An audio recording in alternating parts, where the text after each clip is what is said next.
between Barry Odom and his game plan and what Jimbo has offensively, right? Because, look, you said people are on the A&M bandwagon. That would be me a little bit, at least right now. Are you all in? We're like 1 foot in, 1 foot out? I'm going to say I'm mostly in. Does that count? 8 toes in. 8 toes in, 2 are still dangling. But from what I've seen them in the last couple of performances, yes, I'm in on the A&M offense. How about what we just saw? For the record, Saturday stud. I had no choice but to take the Ole Miss defense. They ended up giving up 421 to Vanderbilt. They'll take it because of what they did offensively. What was the most impressive part of their offensive plan? It was the start from out the gate. I mean, what he completed his first 19 passes, Matt Corral, which is school record for a game, loaded up. His man Elijah Moore. Hey, we got to make up for the 5-catch, 16-yard performance from the week before, so we're going to feed you from the outset. I don't have any idea why Vanderbilt never adjusted to the fact that you might want to play a little more press coverage. You might want to not give as much space. You might want to double Elijah Moore because we're going to keep throwing the football to him. Yeah, well, I mean, it was dealer's choice, right? And if they weren't covering him, then it was Uboa. I mean, I can go down the list, but the performance of Matt Corral was simply outstanding. He was accurate. He got himself out of trouble. He hit the guys that were open, and even when they weren't open and the windows were small, he was able to deliver the ball. Outstanding performance. Give you some historical numbers here, and then we're going to send it back to Nashville for a second. Corral, 31 of 34. That's 91.2%. Ties Josh Dobbs for the highest completion percentage in SEC history in a game with at least 30 attempts. He's also the first quarterback in conference history with a 6-interception game and a 6-touchdown pass game in a career. His happened to come 2 weeks apart, which is incredible. But, of course, his favorite receiver, Elijah Moore, school record, 238 yards receiving, and almost all of it. 223 in the first half. In the first half. Here's Don Davenport with Elijah. Well, Elijah, 14 catches, 238 yards, 3 touchdowns. That's a pretty nice day for you. What were you seeing out there? Whenever my number was called, I just try to make the play. I try to be the player that the coaches know I am. You and Matt Corral have a special relationship, and we were able to see that today. Maybe describe that for people. What is it about you two and that connection? It's just unmatched. You know, I work with him. He's a hard worker. I really just put all my trust in him. Whenever you do that, you can't go wrong. You told us coming in, you don't want to just break records. You want to shatter records. Well, guess what? One of your friends, A.J. Brown, one of his records went down today in single game. You ready to text him? What does that feel for you? It feels good. You know, I really love doing stuff like this. Records are meant to be broken, and I want to show people that can happen. What is it that makes this offense so special?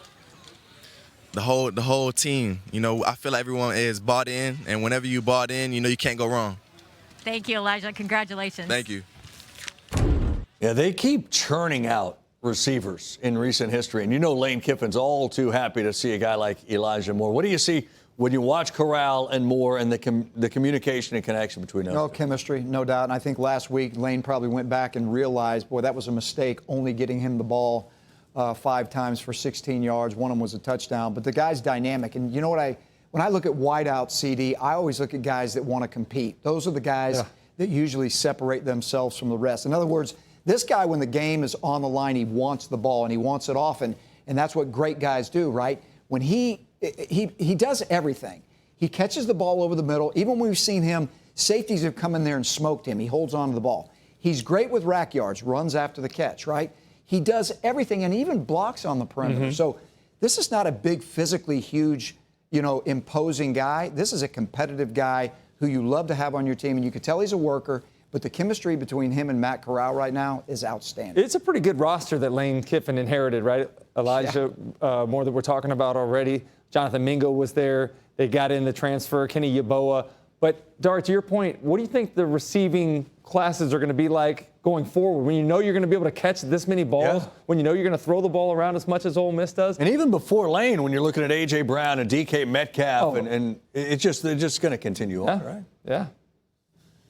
Yeah, you're putting up those numbers. What receiver wouldn't want to go there? And then Metcalf, by the way, with the chase down for the Seahawks the other day. That got some national attention as well. All right, Matt Corral, part of a 7 passing touchdown day, which is a school record. He threw 6 of them. Here he is with Don. Well, Matt, you set a record, 19 straight completions in that first half. What were you seeing out there?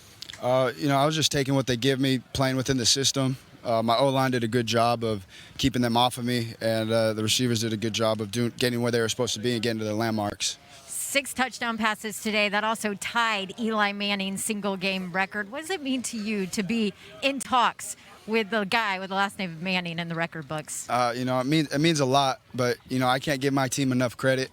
Like I said, they did their job, helped me make mine easier, and just staying within the system. And obviously,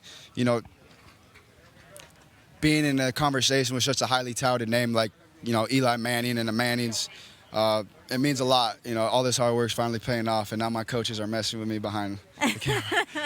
I asked Elijah what makes this offense so special. In your mind, what do you see that makes this offense work so well? The type of stuff that we can do, the varieties that we have, the type of athletes that we have on the outside, and the type of running backs we have. Our coaches do a good job of getting the scheme right of what works for that defense that week. And, our offense changes weekly based on how they're running their defense. And, they do a really good job at it because they put in their hours for sure. Certainly helps to have a guy like Elijah to throw to as well, huh? No doubt. Congratulations, Matt. Thank you. Yeah, impressive performance from him. Yeah, no doubt about it. And I think the next step is consistency, CD, because if we go back the last 2 weeks, you can count 8 interceptions in both weeks, didn't throw for over 200. Then you come back in a game like this and they torch you. And we saw him torch Alabama. We've seen him torch folks, but it's gone back and forth, right? So we've seen some really, really outstanding, really unprecedented performances. And then we've seen it the exact other way as well. So now, what is the key? The key is this offensively. They got the weapons. They got the scheme. They're understanding it. They got to be more consistent game in and game out, moving down the stretch. And if they'll do that, they'll win some more games. Well, I think what we saw today was a guy that was taking what the defense was giving him. And we didn't see that against Arkansas a couple weeks ago when he threw 6 interceptions in that game alone. When he forced one down in the red zone last week against Auburn, that's where this is a quarterback that hadn't played a lot of snaps. Remember, last year it was John Rice Plumlee for the majority of the season. So Matt Corral will still continue to evolve, but a guy that has the dual threat capability that he does, the ability to throw the ball with the accuracy and the sort of revs that he puts on it, it's impressive to have somebody that athletically as well. Yeah, that's a big offensive breakthrough performance from a team we know is going to put some more of those games together over the course of the season. All right, another offensive breakthrough performance. Auburn. Holy smokes, did we see this coming or not against LSU? This is a